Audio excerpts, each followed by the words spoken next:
kanilang mage or roam. Kasi pwede na nilang, actually para sa akin, pwede na nga nila i-reveal yung roam nila eh, di ba? Oo, Rome. Para minsan kasi diba merong mga teams na talagang mas gusto sa kanila, mas convenient for them kapag yung last pick nila is yung phosphor.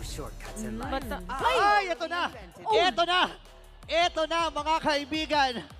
Debut pick Sandali. ng isang chip, the Technician. Wow. Wow, kakaiba Ang to saya-saya naman natin today. Lahat ng mga chip user dyan, no? In this season 13, netong si Andoryu. kailangan kasi nila i-limit yung resource.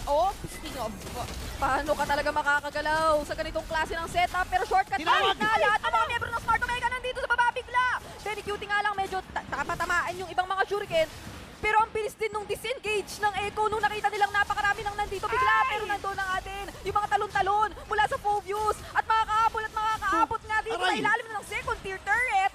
Grabe yung gulo ng laban na nakikita natin kapag kabigla. Saka kaya parang kung ako iniisip ko yung mga XP medyo nakakabato for them kasi pwedeng sila agad yung mapuruhan in the early stages of the Conceal. game eh. Pero Conceal mukhang bago pa sila maunahan, tinanggal na nga nila yung panggulat factor. Mukhang sasagot na nga rin dito agad ang Echo. Kinuha yung as well ng Conturiota. Pero magkaka-access lang yata siya doon sa likod. Si Sandy! Sandy dito ang matatarget at mababurst down na. Shutdown para kay Joe. At si Sanford yata isusunod dahil siya na rin ay napagigitnaan at hindi na patatakasin pa. That's 2 members down para dito sa Echo. Cartizzi. Pero Cartizzi!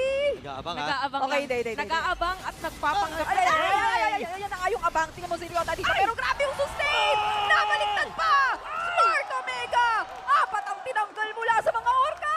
Bagong barangay, bagong playstyle, Andoryu at ang buong kumuha ng Smart Omega. Yung mga split second na yon magiging opportunity pa for Omega na, okay, Bulaga, play na naman, marami na naman sila, at makapag-counter engage kaya nung nakita natin kanina. Pero speaking of kanina, Tawag. yan na nga, napakarami na naman. Ginulat tayo bigla dito sa baba, at mukhang ang uunahin yata nilang tanggalin ay si Sanford, pero makunat-kunat, at ito na naman yung flicker dito na spell ka play. Pero si Ryota yung nahatid, medyo makunat din. May iwan nga lang yata si Ukir, at siya, at magti si Ryota ay mawawala. At nandito tayo sa base ng Echo. Ang kunat-kunat na. 1v4 para kay Okir. And dahil dun, napabagsak nila yung mga torre. Kung hindi lang dahil nga dun sa mga inhibitor turrets na nakita natin kanina nung medyo lumalim, parang itutuloy-tuloy lang yun ng Omega. ayun na. Naku, Conceal. Si Mark ay narito. Oo, Let's speaking see of. ako ano gagawin. Basag yung torre sa may bandang ibaba. At ito na yung flicker. Ginulat na nga tayo ni Mark dito, pero hindi na yata makaka-ulti pa dahil kumakapag na lang sila sa base. At makikita natin na napakaraming vengeance na nagaganap. Pero si Mark nang unang mapipitas at hindi na nila natatarget yung torre kasi nakukuha na rin ng Echo paunti-unti yung pawi. At nabubura na mula sa mapa ang mga miyembro ng Smart Omega! Oh my gosh! Wipe out para sa Echo! sino bang unang mabubuhay? Si Mark, medyo mahirap yata para dumabet sa Paradise side ng Omega. Oy, may mga minions may mga minions Oh, doon no. sa base ng Echo. Pero mukhang ito na yata yung oras Ito na. para talagang tapusin na nila itong laban dahil End the medyo ball. matagal pa ang Death End the Divers. ball. At dediretsuin na nga nila Bagyo dahil Echo makakakuha ulit ng 2-0. 2-0 sweep para sa mga Orca.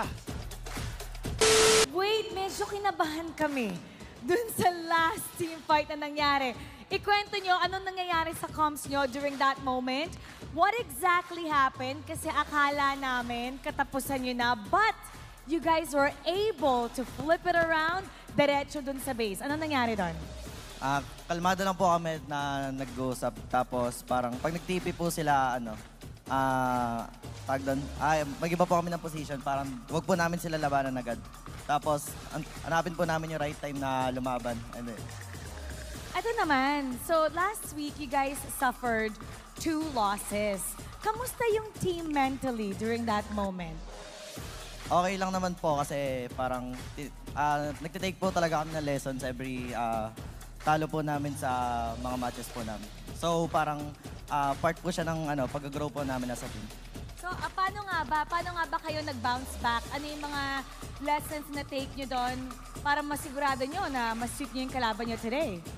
siguro nag-double effort po kami and then nag-review din po kami ng ilang games namin na kung saan po kami nagkakamali. You know, I honestly like yung reviews na ginawa nila kasi kitang-kita yan. Very much close games yung napansin natin. Carl, I'd also like to give the microphone to you this Oo nga, time. ano Kasi nandito siya, ka na rin naman. naka-step Dito ka naman forward sa harap siya eh. Carl, this is the very first time I'd like to elaborate dun sa sinabi ni Sanford na nilabas yung chip in the season or all throughout the MPL. Ano ba? Kamusta yung experience going up against the support hero? Ano po, nakakainis po. Tapos, Nakakainis. Di mo po kasi expected kung saan siya TP dun sa 4 na TP niya eh. So, nakakabigla po. Okay, so in terms of that one, paano niyo siya in-address? Like, inabangan niyo na lang ba sa base? Ganun na lang ba yung strategy? What's something that you could look forward to pag nakaharap niyo yung chip next time? Siguro po, baban po namin yung mga pang-clash na hero. Yung mga pang-clash na hero. Kasi yun yung naging problema nila. Instant rest po kasi yun, Mara. Pag lumatag kagad yung teleportation, alam mo na kagad na may engage. Yung tips naman, kasi sa mga maglalaro sa RG, anong mga tips nyo? Para kay Chip. Ano? Anong tip? O, ano ikaw? Anong tip? Oo, pagkalaban mo yung Pagkalaban. chip, anong dapat iwasan? Kasi si Oo. Carl sabi niya yung mga maklash na hero daw eh. Pagkalaban or pag ginagamit, sige, may tip ka ba? Wala po eh, ban nyo na lang po. Iba na lang talaga. Kailangan straight Fair ban. enough. At Fair ito naman ang ating MVP for Game 2, Carl. Carl, oh, na-expect mo ba yan? Natuwa ka? Hindi po. Okay, shout out naman sa lahat ng mga manonood natin. Shout sa mga sumusuporta sa ko dyan. Sana supportahan niyo pa kami lalo. Yun. And we're always continually supporting you. Let me hear it again from everybody. Echo loud. Congratulations. You may now take your bow.